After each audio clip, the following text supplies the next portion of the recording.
All right, everyone, soon we're going to have a U.S.-China trade deal, the unachievable goal that everyone at first said, well, Trump can never possibly, no, there's no way that he can renegotiate a trade deal with China. It'll never happen. He doesn't have the cojones for it. Joke's on them because it's actually in its final stages. Now, because there are still a few kinks to work out, I think Trump came out a couple of days ago and said there will be no summit with China on the issue until the final deal is achieved. I think he wants to be very cautious because think, this will happen before 2020. This is going to be one of his major foreign policy accomplishments. And by the way, it could land with a thud. We do not know the full details of this actual trade deal.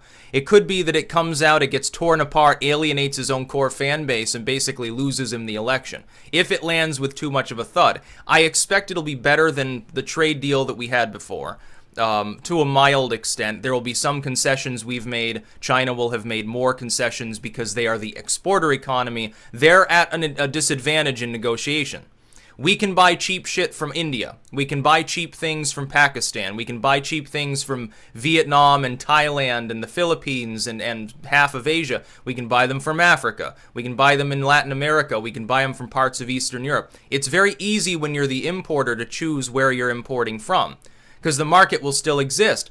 But we're the ones that buy it up. Nobody else has the kind of money, number one, or the kind of industrial need, number two, to prop up those segments of China's economy.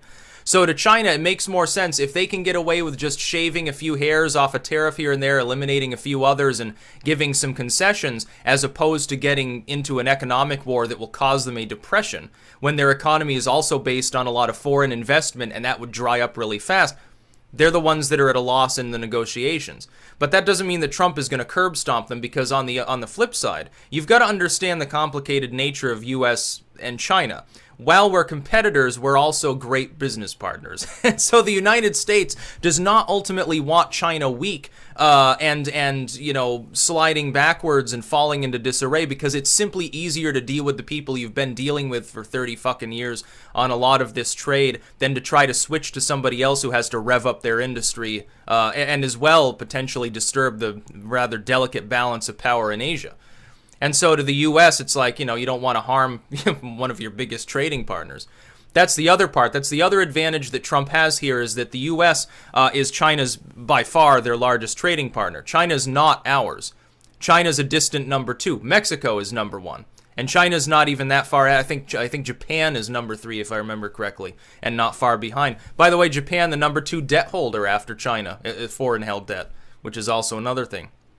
Some people think that China holds all of the U.S. debt, and it's like, no, most of it's domestic, and that which isn't, I think China actually may have been even eclipsed by Japan recently. In fact, I think I saw a fact for last year Japan surpassed them in holding U.S. debt, which means basically they have faith in the U.S. economy, because they're like, well, this debt will be worth something, and it'll also keep growing forever.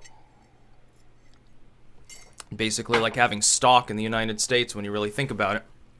Debt's a weird thing.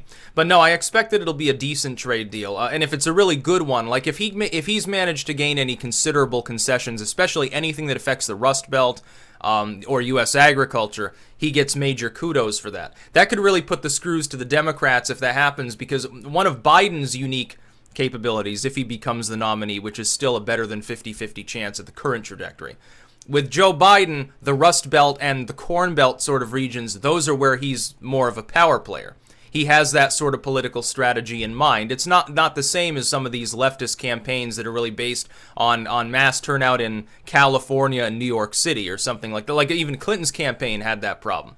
It, you know, her the enthusiasm that she had in California gave her the popular vote. Who fucking cares? We have an electoral college. It'd be funny if Trump won the popular vote, by the way, and so all of those states that are pledging now that in the future they want to give their electors to whoever wins the popular vote on the national level. It'd be funny if they implemented it and he won anyway.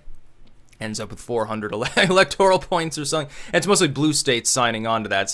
It's pretty much toothless. Some people want me to make a video about that, but the thing is, it's unconstitutional, so it won't happen. Good luck trying to change the Constitution when most states do not want to sign on to such a compact. You'd need a supermajority of states in order to actually greenlight such a thing. You're never going to have that level of support on the right or on the left to change the electoral structure, I think. I expect the trade deal to be fairly soon. But as we've seen with Trump, sometimes he does, in all honesty, jump the gun a little bit. Like he'll say, like, you know, we're reaching the end stage of this deal, and a month later it still hasn't been reached because of some unforeseen kink. And the thing is, he does that as a gambit to try to speed things up, to try to put pressure on the other party to co-announce, say, oh, yeah, he's right, we're, you know, getting near the end of it, because otherwise it makes, you know, the situation look more fragile. It makes things, you know, investors hate uncertainty, and so it can play around with the markets and stuff. It's like when Trump just asked OPEC to lower the oil costs, and he's like, well, come on, the price at the pump is too high, and then the oil price per barrel dropped by a couple of dollars. He didn't make any threat. It didn't materialize into a policy and never would. But investors get nervous. And when investors get nervous, then governments take action to try to take care of that situation, because they get very nervous very quickly, because all the economists are always telling them that the world might end tomorrow, basically. With China and the U.S., though, it's beneficial to both of us long-term to have good trade relations anyway. And Trump is uniquely the only person who pressed the issue. You remember when Obama tried to sort of, you know, strong-arm China, and they basically laughed at him. They did nothing. And then in his final official state visit, you remember when they left him waiting on the tarmac? They didn't bring the carpet. They didn't have the band or anything there. And it was very funny. With Trump, the first time he goes to China, it's like fucking, it looked like a New Year's celebration. I mean, it was a major event. That's sort of the same way when, you know, China's leader comes here. I'm sure there'd be quite a lot of champagne popping at the embassy, so to speak.